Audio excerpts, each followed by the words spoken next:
Hello बच्चों, कैसे हो? स्वागत है आपका हिंदी निवास में। मैं पद्मलता। आज हम इस क्लास में जो है क्रिया विशेषण के बारे में जानेंगे। पिछले क्लास में हमने क्रिया के बारे में जाना था, तो आज हम क्रिया विशेषण के बारे में जानते हैं।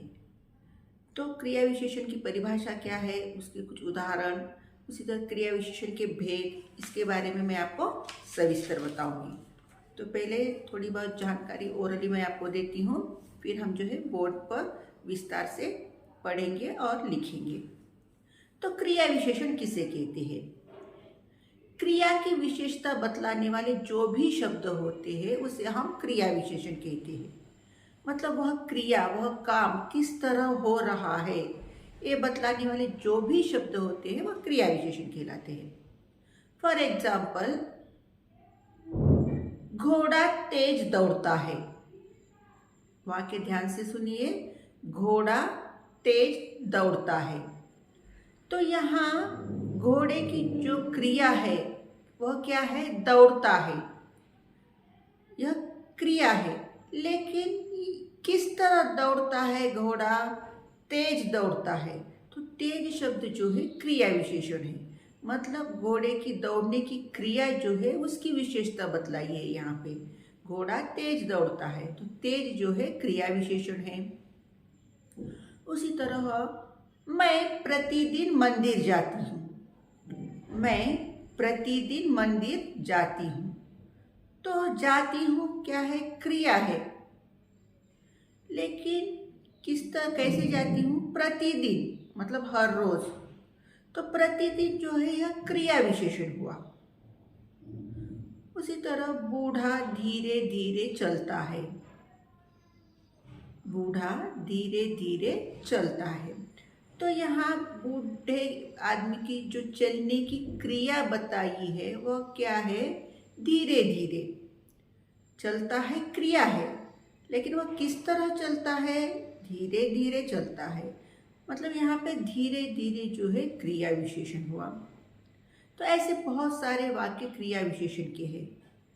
तो क्रिया विशेषण की आपको पहले परिभाषा अगर समझ आई तो आप क्रिया विशेषण जो है इजीली पहचान सकोगे। तो क्रिया विशेषण किसे कहते हैं? क्रिया की विशेषता बतलाने वाले जो भी शब्द होते हैं उसे हम क्रिया विशेषण कहते हैं। यहाँ पे बोर्ड पे लिखूंगी, अगर किसी को नोट डाउन करना है तो कर सकते हो। तो यहाँ क्रिया विशेषण के भेद है। तो क्रिया विशेषण के यहाँ पे 4 भेद है। कितने भेद है क्रिया विशेषण के? 4 भेद है। तो पहला हमारा क्रिया विशेषण का भेद है कालवाचक क्रिया विशेषण। दूसरा है स्थानवाचक क्रिया विशेषण। तीसरा क्रिया विशेषण है परिमाणवाचक क्रिया विशेषण। और हमारा चौथा क्रिया विशेषण का भेद है रीतिवाचक क्रिया विशेषण। इस तरह हमारे क्रिया विशेषण के 4 भेद है। तो पहले हम क्रिया विशेषण किसे कहते हैं उसके एग्जाम्पल लिखेंगे, फिर उसके बाद क्रिया विशेषण के भेद जो है एक एक करके विस्तार से पढ़ेंगे। चलो शुरू करते हैं। तो बच्चों, यहाँ मैंने बोर्ड पे क्रिया विशेषण किसे कहते हैं और क्रिया विशेषण के कुछ एग्जाम्पल लिखे हैं। देख लीजिए, परिभाषा यानी डेफिनेशन। क्रिया की विशेषता बतलाने वाले शब्द को क्रिया विशेषण कहते हैं। आपको एग्जाम में डेफिनेशन नहीं पूछा जाता, लेकिन डेफिनेशन इसलिए आपको याद रखना जरूरी है, समझना जरूरी है, ताकि अगर आपको डेफिनेशन समझ में आएगा तभी आप लोग जो है उस सेंटेंस में आइडेंटिफाई करना है क्रिया विशेषण, तो आइडेंटिफाई इजीली कर सकते हो। तो इसलिए हमें डेफिनेशन का समझना बहुत ही जरूरी है। तो क्रिया की विशेषता बतलाने वाले शब्दों को हम क्रिया विशेषण कहते हैं। जैसे कि घोड़ा तेज दौड़ता है। यहाँ घोड़ा जो है दौड़ता है जो है क्रिया है, लेकिन किस तरह दौड़ता है? तेज। तो तेज क्या हुआ? क्रिया विशेषण हुआ। उसी तरह बूढ़ा धीरे धीरे चलता है। यहाँ बूढ़े की जो है चलने की क्रिया बताई है, लेकिन किस तरह चलता है? धीरे धीरे। तो धीरे धीरे क्या हुआ? क्रिया विशेषण हुआ। उसी तरह मैं प्रतिदिन मंदिर जाती हूँ। जाती हूँ क्रिया है, लेकिन कैसे जाती हूँ? प्रतिदिन यानी हर रोज। तो प्रतिदिन क्या हुआ आपका? यहाँ क्रिया विशेषण हुआ। तो ये क्रिया विशेषण की परिभाषा और उसके कुछ एग्जाम्पल। तो इसके बाद जो है हम क्रिया विशेषण के भेद और एक एक करके उसकी परिभाषा और उसके एग्जाम्पल देख लेते हैं। तो क्रिया विशेषण के भेद जानते हैं। चलिए, तो देखो बच्चों, क्रिया विशेषण के 4 भेद है। कालवाचक क्रिया विशेषण, स्थानवाचक क्रिया विशेषण, परिमाणवाचक क्रिया विशेषण और रीतिवाचक क्रिया विशेषण। तो कालवाचक क्रिया विशेषण किसे कहते हैं? काल यानी समय। क्रिया विशेषण के ऐसे शब्द जिससे क्रिया करने के समय का बोध हो, उसे हम कालवाचक क्रिया विशेषण कहते हैं। फॉर एग्जाम्पल, मैं अभी आई हूं। यहाँ आई हूं क्रिया है, लेकिन यह समय का पता चला है अभी, तो अभी जो है कालवाचक क्रिया विशेषण है। ठीक है, मैं पहले परिभाषा और उसके कुछ एग्जाम्पल कालवाचक क्रिया विशेषण की यहाँ विस्तार से लिखूंगी। तो क्रिया विशेषण के हमारे 4 भेद है। तो हमारा पहला भेद जान लेते हैं, कालवाचक क्रिया विशेषण। तो बच्चों, कालवाचक क्रिया विशेषण किसे कहते हैं और उसके कुछ एग्जाम्पल यहाँ मैंने दिया है, देख लीजिए। तो उसकी परिभाषा क्या है? जिस क्रिया विशेषण से क्रिया के होने के समय का बोध हो, उसे हम कालवाचक क्रिया विशेषण कहते हैं। मतलब उस क्रिया के करने का समय का बोध होना चाहिए, वह कालवाचक क्रिया विशेषण कहलाता है। जैसे कि वर्षा लगातार हो रही है। वर्षा हो रही है क्रिया है, लेकिन किस तरह हो रही है वर्षा? लगातार। तो लगातार जो है कालवाचक क्रिया विशेषण है। मैं मंदिर से अभी आई हूं क्रिया है, लेकिन यह समय का पता चला है, कब आई हूं मैं मंदिर से? अभी। तो अभी जो है कालवाचक क्रिया विशेषण हुआ। उसी तरह गरीबों की मदद सदैव करनी चाहिए। हमें गरीबों की मदद करनी चाहिए, लेकिन यह किस तरह करनी चाहिए? सदैव यानी हमेशा। तो सदैव जो है कालवाचक क्रिया विशेषण है। उसी तरह मैं कल गांव जाऊंगी जो है क्रिया है, लेकिन कब जाऊंगी? समय का पता चला है यहाँ पे कल। तो कल जो है कालवाचक क्रिया विशेषण है।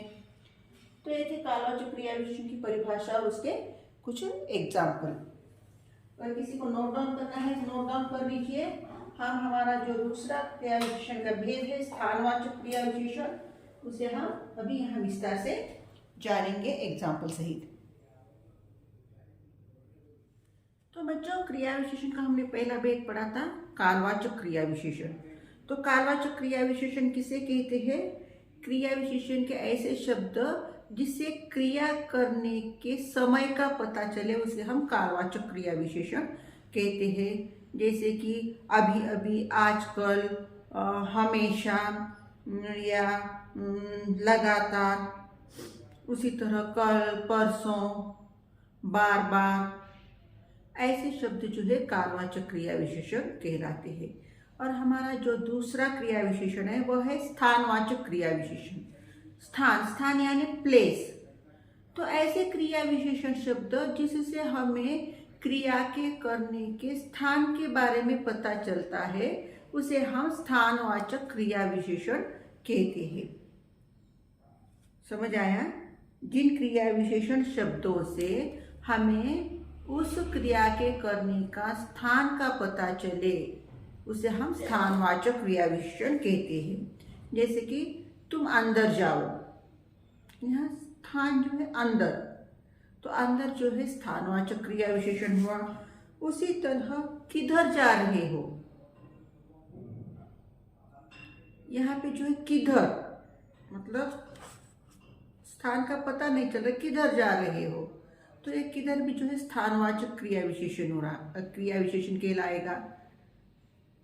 उसी तरह झुंड के पीछे चलना ठीक नहीं, झुंड के पीछे चलना ठीक नहीं, तो पीछे जो है स्थानवाचक क्रिया विशेषण हुआ।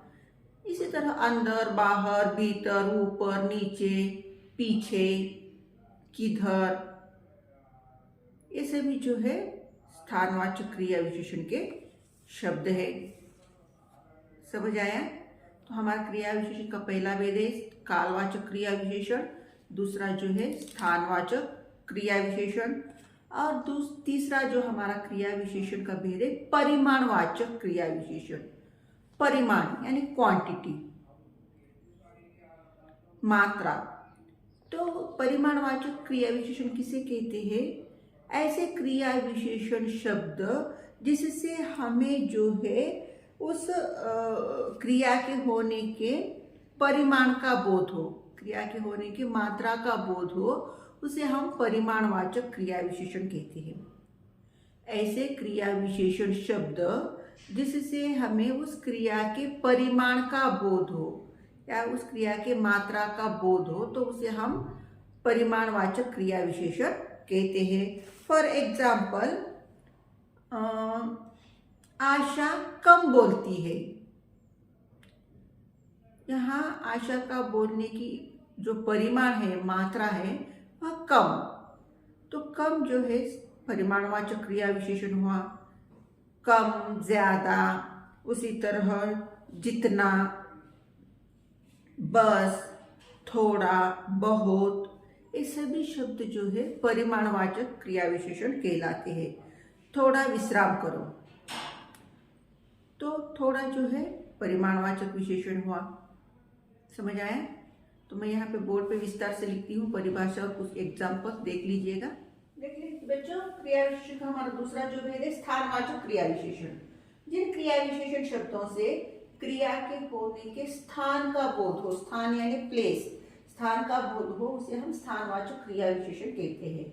जिसके अंदर, बाहर, पीछे, निकट, ऊपर, दाहिने, बाएं, दूर, ऐसे जो शब्द है ये सभी स्थानवाचक क्रिया विशेषण कहलाते हैं। हमारे क्रिया विशेषण का जो तीसरा भेद है परिमाणवाचक क्रिया विशेषण। परिमाण और परिणाम दोनों में फर्क है। परिमाण माने मात्रा, क्वांटिटी, और परिणाम, परिणाम यानी रिजल्ट। अच्छा पढ़ोगे तो उसका परिणाम अच्छा निकलेगा। परिमाण और परिणाम दोनों में फर्क है, कंफ्यूज नहीं होना है। तो परिमाणवाचक क्रिया विशेषण किसे कहते हैं? जिन क्रिया विशेषण शब्दों से क्रिया के होने की मात्रा का यानी परिमाण का बोध हो, उसे परिमाणवाचक क्रिया विशेषण कहते हैं। थोड़ा, कम, ज्यादा, पूरा, बिल्कुल, काफी, ठीक, अति, ये शब्द जो है परिमाणवाचक क्रिया विशेषण शब्द कहलाते हैं। उतना खाओ जितना पचता हो, यहाँ पे उतना परिणाम बताया है। हमें उतना ही खाना चाहिए, हमें जितना पचता है, पचना मीन्स डाइजेस्ट होता है, तो उतना जितना, ये परिमाण हुए। उसी तरह अनूप कम बोलता है, तो वो किस तरह बोलता है? कम बोलता है। तो यहाँ पे अनूप कम जो है परिमाण हुआ। उसी तरह सुधा कुछ उदास है, तो उदास कितनी है? कुछ, तो कुछ जो है परिमाणवाचक विशेषण हुआ। तो ऐसे भी शब्द जो है परिमाणवाचक विशेषण के कुछ एग्जाम्पल्स है। तो चलो हमारा जो चौथा जो विशेषण है रीतिवाचक क्रिया विशेषण, उसे भी पढ़ लेते हैं। तो बच्चों, हमारा क्रिया विशेषण का जो आखिरी भेद है रीतिवाचक क्रिया विशेषण। रीति यानी ढंग। तो किसे कहते हैं रीतिवाचक क्रिया विशेषण? ऐसे क्रिया विशेषण शब्द जिससे क्रिया करने के रीति का बोध हो, या मतलब वह क्रिया किस तरह हो रही है, उस क्रिया करने का ढंग का बोध कराने वाले जो भी शब्द होते हैं उसे हम रीतिवाचक क्रिया विशेषण कहते हैं। फॉर एग्जाम्पल, संभव है आज बारिश हो, तो यहाँ संभव है यह शब्द जो है रीतिवाचक क्रिया विशेषण है। उसी तरह घोड़ा तेज दौड़ता है, यहाँ तेज जो है रीति है, घोड़े की जो दौड़ने की रीति है, घोड़े की दौड़ने का जो ढंग है वह बताया है। किस तरह दौड़ता है? तेज। उस तरह कछुआ धीरे धीरे चलता है या बूढ़ा धीरे धीरे चलता है। यहाँ बूढ़े की चलने का ढंग बताया है या कछुए की चलने का ढंग बताया है। किस तरह? धीरे धीरे। तो धीरे धीरे जो है रीतिवाचक क्रिया विशेषण है। उसी तरह बच्चे ध्यान पूर्वक पाठ सुनते हैं, या बच्चे ध्यान पूर्वक मेरा वीडियो देख रहे हैं। तो यहाँ देखने की जो क्रिया है या पढ़ने की जो क्रिया है किस तरह है उसकी रीति बताई है ध्यानपूर्वक। तो ध्यानपूर्वक जो है रीतिवाचक क्रिया विशेषण है। तो इस तरह के जो भी शब्द होते हैं उस क्रिया के करने की रीति का बोध कराने वाले शब्द या रीति यानी ढंग, उस क्रिया किस तरह हो रही है यह बताने वाले जो भी शब्द है वह रीतिवाचक क्रिया विशेषण कहलाते हैं। उस क्रिया के ढंग का बोध हो, वह क्रिया किस तरह हो रही है, तो ऐसे शब्द जो है हम रीतिवाचक क्रिया विशेषण कहलाते हैं। तो चलो देखो मैंने बोर्ड पे लिखा है, एक बार समझा देती हूँ आपको, देख लीजिएगा। तो हमारा आखिरी क्रिया विशेषण का भेद है ये, जिन क्रिया विशेषण शब्दों से क्रिया करने के ढंग यानी रीति का बोध हो उसे हम रीतिवाचक क्रिया विशेषण कहते हैं। जैसे कि धीरे धीरे, तेजी से, ध्यानपूर्वक, संभव है, ऐसे शब्द जो है रीतिवाचक क्रिया विशेषण कहलाते हैं। अगर किसी को नोट डाउन करना है तो नोट डाउन कर लो। तो बच्चों हमारे शब्द भेद का एक हमारा टॉपिक था क्रिया विशेषण, छोटा ही टॉपिक है। तो क्रिया विशेषण किसे कहते हैं, उसके एग्जाम्पल, और क्रिया विशेषण के 4 भेद होते हैं, परिभाषा और उसके एग्जाम्पल हमने देख लिए हैं। तो आशा करती हूँ कि आपको यह टॉपिक ज़रूर समझ आया होगा। अगर आपको यह टॉपिक समझ आया है तो लाइक कीजिए, शेयर कीजिए और सब्सक्राइब करके अपने दोस्तों से भी सब्सक्राइब करवाइए। फिर नए टॉपिक के साथ मिलते हैं, तब तक के लिए धन्यवाद।